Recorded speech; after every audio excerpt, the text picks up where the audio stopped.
so I would not do that. However, if I give you, I can give you examples of how some of the folks who we've met with have succeeded in getting certain meetings. We recently met with members of the Association of Big Ten Universities. So these are Midwestern universities. Their student bodies skew largely conservative compared to a lot of the California student bodies or the New York student bodies, as you might imagine. But their number one issue is the cost of education and access to education. They came to DC because they were here to do a big push with members. So you had folks from Speaker Boehner's district who got a meeting with Speaker Boehner's staff because they were here as part of a broader coalition. Because they were part of a broader coalition, they were able to meet with White House staff. They were able to meet with Department of Education staff. Generally, the folks across the board have limited capacity, but to the extent that you can build those bridges, talking about the Association of Big Ten Schools, that's 10 campuses that came in together. So you all are not the only, if you're talking about one campus organization, multiply it, reach across the aisle, and meet with 10 or 20 organizations. Go around the country. You can, thanks to social media, you can do this pretty simply. Look folks up, connect with them. We heard stories about folks like college Republicans and college Democrats getting together because even though they may disagree on process, if the top line issue that they want to advocate for is the same, there's nothing wrong with partnering on the issue to push it through to make sure that certain things are getting done. So I would just urge you to kind of continue to build those bridges with the folks who may not seem like the most likely allies. So, sorry, I just want to say, before we end things with you, before I forget, so you kind of touched base on immigration, and we just, as a group, as a collective, want Obama to change the term of illegal to undocumented. So if you could tell him that's how we feel, because what's happening is these people are seen as criminals when in fact they're just undocumented and the border crossed them. So can we just make sure that you get that message there to him? I'm happy to pass that along. Cecilia Munoz, who's one of the president's key environmental policy experts, is right upstairs from this room, and I will definitely pass that message along. And then Hugh said more.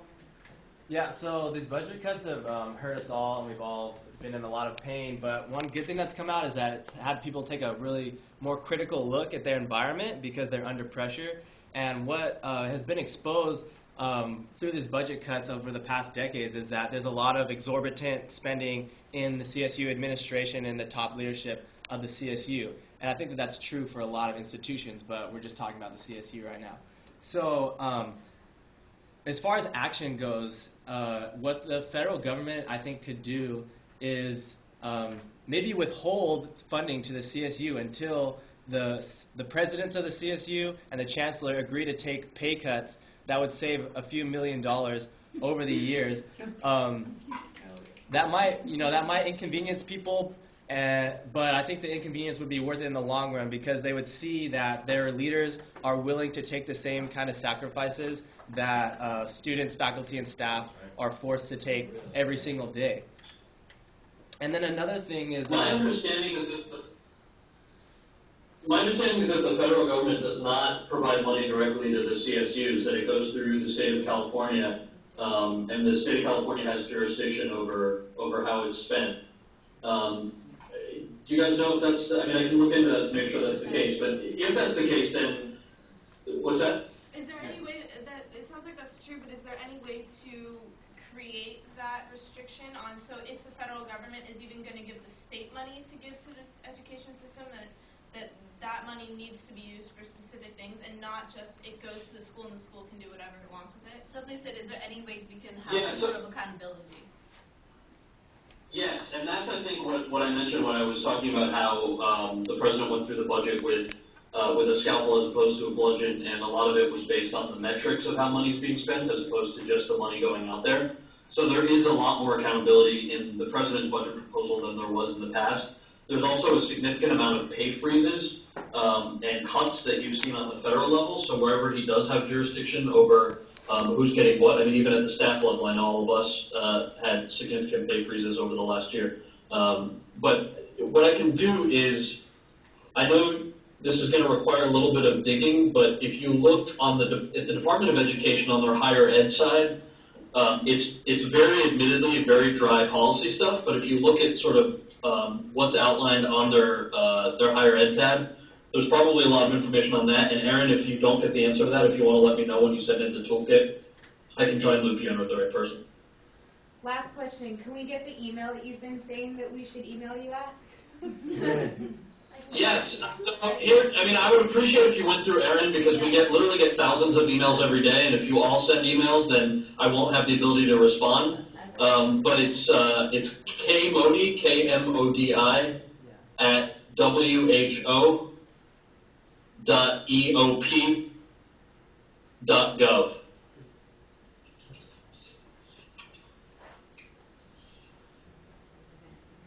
So I wanted to continue what I was trying to say because I didn't get to finish. And so a part of that action that you guys could take that I mentioned earlier, I also wanted to add to that your comments about how we need to reach out to each other and be more involved in fighting for what we believe in, I find a little arrogant because that's what we're doing. That's what's brought us here. And I think that the reason why students aren't standing up in huge numbers is because we've been demoralized because our leadership nationally and at the state level has failed us time and time again. So what you could do is have a greater sense of urgency toward saving education and produce some results that will inspire young people to care again about their public affairs. Because right now a lot of people don't care because over the past decades we've been defeated over and over, and we've come together, we've built relationships, but I would like to see people in Washington have a greater sense of urgency and have a greater sense of appreciation for the work that we're doing. Thank you for saying that, and I hope it goes without saying that I apologize if anything that I said was taken as arrogance. What I would like to, I guess, hear about is what are some of the specifics that are tangible that we have control over that we can do to sort of help lift up folks who may feel demoralized, because I think we'd like to do it. We're struggling also with what we actually have the capacity to do versus what we don't.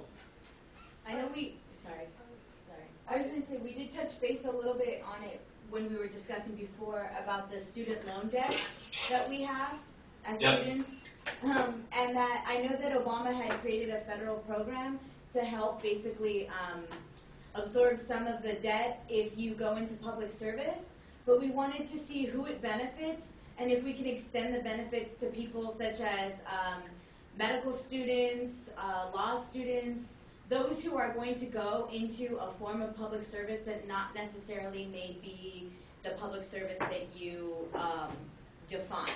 Because we don't necessarily know what you're talking in terms of like who benefits from it is what we want to know, and how can we benefit from for our student loans being forgiven, because that's our big issue. We don't have jobs, so we can't pay our student loans off. What's the best way, what's the best and most effective way, do you think, to explain that? Because that's a question that we've gotten in a couple of the roundtables. Do you think if we did like a web chat with one of the education experts, or a PowerPoint that everyone around the country could access, or like what would be a good tool to offer for that? Yeah, a PowerPoint would be great, or an informational brochure that is posted online that really just details who has access to this and what has been done. And also just to go off what Aaron was saying about students feeling demoralized, because I go and talk to students and I go, hey, do you want to fight for your education? And they go, whatever, because they don't think it's going to affect anything. So maybe if there was a way that we could be updated, and I know it's public, it's on the White House's website, but students don't necessarily go to the White House's website unless they're an IR major or they're informed. Maybe there's some way that we can make the the gap between the White House and students smaller with social media and all this. So when the White House passes a education reform, now all the students on the California campuses know that it's happening, so they feel that something is being done, and because we don't know half the things that go on because so many things happen all the time. And so we feel that nothing's going on because we just don't know about it. So if there was even if the White House had a college student Facebook group, that they could, post things that said, oh, we got this passed, or this is going, anything that's specifically related to higher education reform, that they could post to this website that we could all access to see what was going on, and not get lost in the, the chaos of everything that goes on in government. Yeah, just sorry. That's a really good suggestion. Just to piggyback on that, like for example, your American Opportunity tax credit, we didn't know about it. So like, we want maybe like a little YouTube explanation of it by you or Obama or someone in the educational department that could, just explain what it means to us and what we're gaining from it. I think also making it more Definitely. on our campuses, because I know that's where I go first to get help for financial aid and stuff like that. So making it more apparent through our campus, or connecting through our campus. Because like every year we get the student handbook, or each class has a student handbook. Maybe have that like as the second page, or even on the cover would be nice. I'm looking at the brother who's the student body president. Try and get us the cover page. I'm taking notes. You're taking notes. All right. Well, thank you guys. I know we probably didn't have as much time to talk about all of the issues that you wanted to. Please make the feedback sheet as thorough as you would like. I know it just looks like there's a couple of lines in between each question, but feel free to, if it needs to be a page or two long for each one, feel free to do that. And I will follow up with you guys. I'm going to add you to the newsletter that we send out every roughly 2 weeks with all of the updates on youth relevant pieces. But in terms of the financial aid and the student aid stuff, I'm going to look at either a PowerPoint or a pamphlet or something that we can follow up on that you all can push out to other students, so that maybe we can either do a training or a conference call or whatever it is in the next couple of weeks, I hope. Thank you so much for having me on. I know you guys all probably could have done anything else you wanted to on a Friday, and we appreciate sharing your thoughts here. Thank you so much. That's awesome. Thank you. Do you have time to answer just one more quick question? I'll try to make Yeah, go ahead, and then I gotta roll this. Yeah, go I was ahead. really curious. Do students have any rights like a student bill of rights? Is there anything on the books that say these are our powers as students? Not that I'm aware of, but I can find out for you. You're talking about like a national student bill of rights? Yeah, because I remember back in the 40s, President Roosevelt wanted to make a second bill of rights. That's when he gave students a great quality education, all these other little doodads in between, and it never got passed because the House thought that they gave him the New Deal already. They're not going to give him the second bill of rights. So it's just like I like it. Sure. It's a good idea. I'll look into it. This is the first that I've heard of either anything like that existing or a desire for it. But that doesn't mean that other folks in the building have not heard about it. So I'll definitely check into it. If not, starting the West Coast. California. Thank you very much. Thank Thank you. you so much. Thank you.